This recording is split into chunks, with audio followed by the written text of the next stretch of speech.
In today's world, the ability to turn information into smart business decision has become crucial. But what exactly is business analytics? And how can you build a successful career in this field, especially if you are an international student studying in Australia? And to have that answer today, I'm thrilled to be joined by Mr. John Le Mesurier, academic head and lecturer for the Master of Business Analytics at Kaplan Business School. Thank you, Mr. Mesurier, for joining me today. So today we are asking you a few questions that I believe that having the answers, a lot of other Vietnamese students who have their career, figure out a lot more easily. To start off with, could you please introduce yourself? Yes, I'm John Le Mesurier, and I'm academic head at Kaplan Business School and work in a number of universities, but Kaplan is my key interest. Come back to the first day. So after your graduation in high school, and you went straight for business analytics? I've studied a number of areas, but they've all been united through data and analytics. So yes, even though I've got specializations in a number of disciplines, yes, business analytics is what brings it all together for me. Okay, I do have my first question right here. Can you describe what a business analyst typically does in Australia? And what kinds of industries are hiring graduates in this field? Well, firstly, a business analytics person is different to a business analyst. A business analyst tends to work in a software development team, whereas a business analytics person is dealing with all the data that's generated in the world today to unlock meaning in that data to assist organisations with decision making.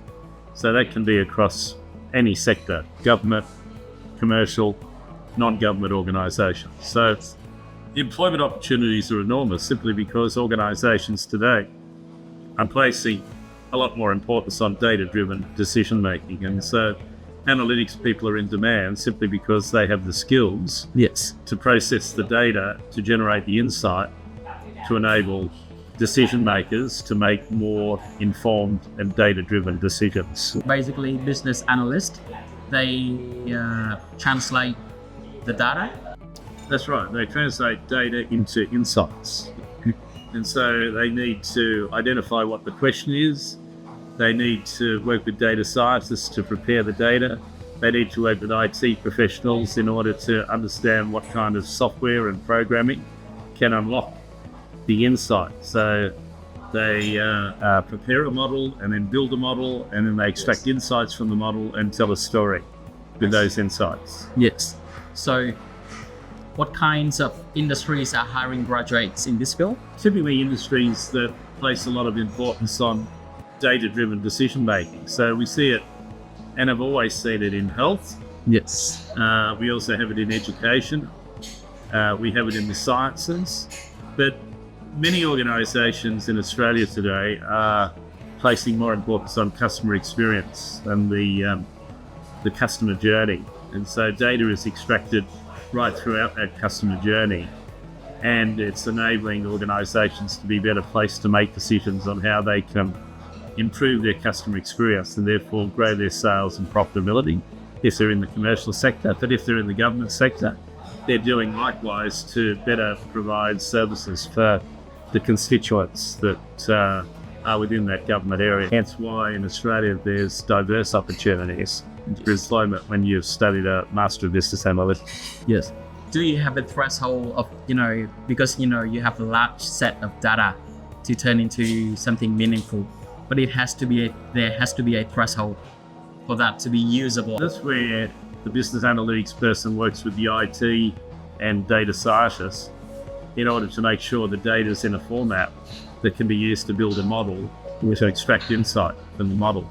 I see. Yeah, so there's a lot of preparatory work, but that's done by a data scientist, not by an analytics person. Understood. IT gets involved when there needs to be software development as well. You distinguish between IT professionals, business analytics, so business analyst, and IT, and then data scientists. So who do what? Yeah, so the overall business analytics life cycle, we need to start with a problem or opportunity. That gets generated by the analytics person, but then they need to prepare data, plan a model, build a model, and they do that in conjunction with data scientists and IT professionals. Yes. Once the model is built, the analytics person is back by themselves, interpreting the model to generate insights to assist decision making. After discovery, the next stage is then preparing, planning, and building a model is done in conjunction with IT professionals and data scientists. Yes. Data scientists clean the data, IT people write the code or the syntax, the analytics person interprets the output. But they need to know each other's roles because they work together. By telling the story based on what the data that has been cleaned. That's the final step that the analytics person does. Yes. Tell the story based on the data. So technically, business analytics, they don't need that much of coding skill. No, they need some because they need to be able to work with programmers and data scientists, but they don't need extensive knowledge. The knowledge they can learn is fairly readily obtained. If the data scientists, they can clean the data and afterwards they turn it into something that's readable. Yeah. So why they can't do the rest? And why business analysts has to do it? Because data scientist is trained in cleaning data. They're not trained in interpreting data. Analytics person is mainly trained in interpreting data and a little bit on cleaning data. So they're supplementary. For business analysts to analyze the data, which part of the course that they learn? The subjects are divided into areas that look at data visualization. Another area looks at some basic coding, and throughout the course we talk about how to generate insights. It's got a mix of quantitative and qualitative skills. Understood. From your point of view, is it more enjoyable business analyst compared to a data scientist? It depends. You know, if you did a Master of IT, you're probably very interested in learning programming with coding and syntax. If you're a data scientist, you're probably interested in cleaning data. But if you're an analytics person, you're interested in interpreting the data, generating the insights and delivering the story once the model has been built. So delivering the story means telling the story to help the decision maker make a decision. So they need to tell a story, they need to pitch the idea. That's right, but in an evidence-based way. Data analyst is more like in back office.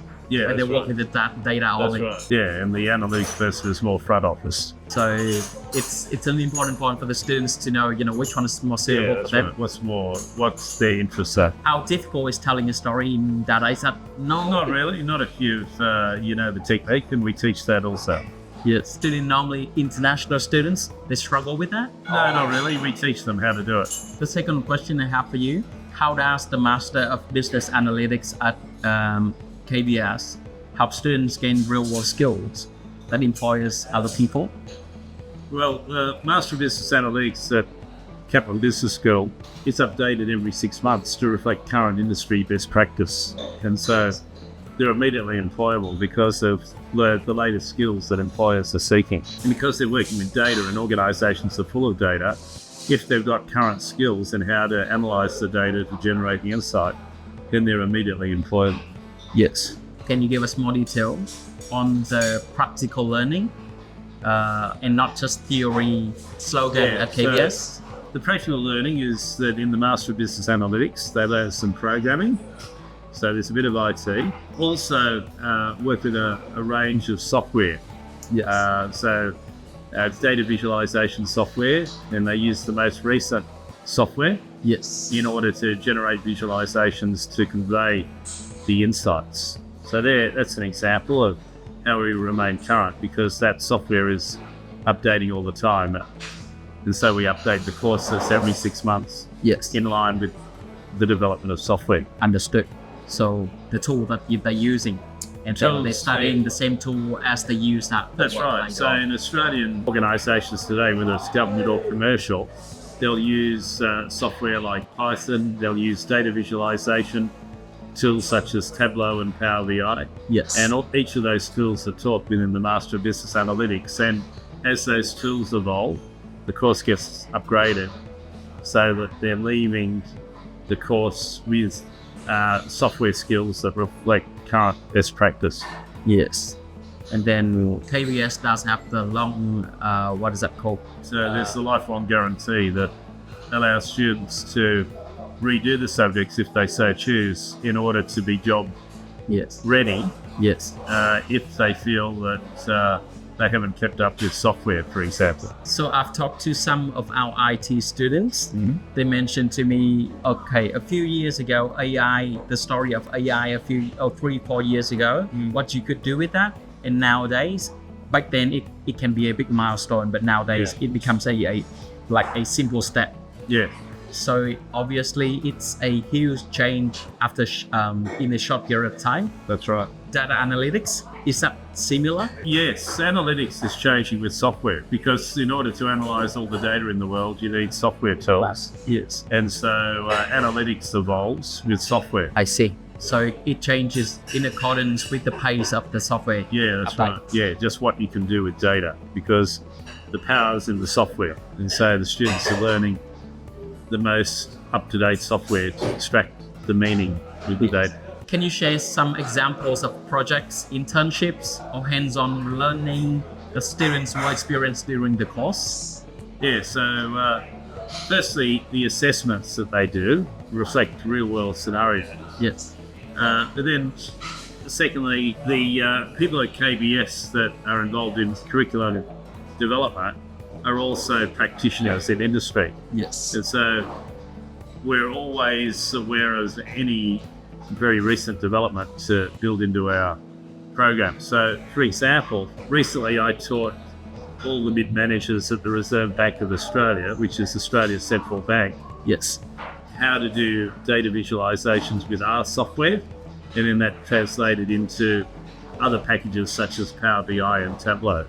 And so not only am I teaching students, but I'm working with both industry and government in order to ensure that their skills continue to update in line with current best practice, which reflects software development. Yes. So this point is gold for the students because they know why they study. They know what's the application of the knowledge that they get, That's the right. tools that they've been practicing every day. Besides academic knowledge, what skills or tools should students start learning before they begin the course?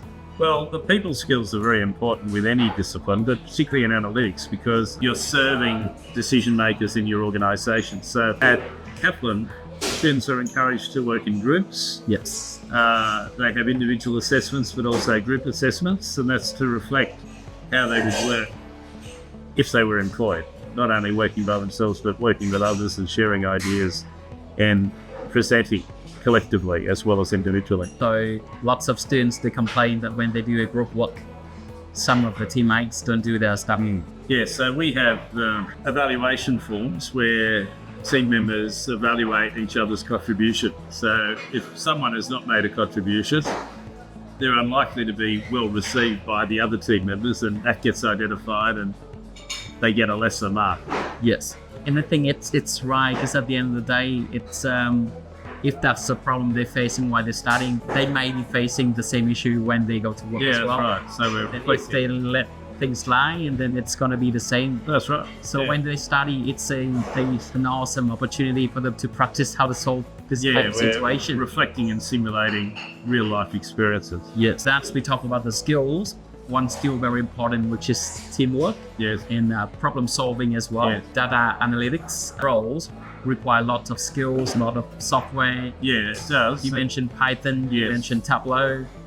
Should they do any short courses? No, there's no beforehand? need to, because we provide the equivalent of the short course within their degree, so they have been upskilled in the most recent software, so they don't need to do any additional study. We assume that we are the ones that are teaching them the software, so if they've learned some software skills elsewhere, maybe that helps, but it's not critical to how we run the course, because within the subjects we provide the short course training on how to use the software. I see. So technically, students don't need to do any preparation in terms of No. software. That's right. But the skills, for example, teamwork, problem solving, always important. That's right. What do you think separates students who succeed in getting jobs and students who struggle? Well, it would be somewhat independent of any thing that you study, is that it's important to build networks, and so we encourage students to connect with us on LinkedIn. Because I'm also educating employers, because I run short courses and workshops with employers. Yes.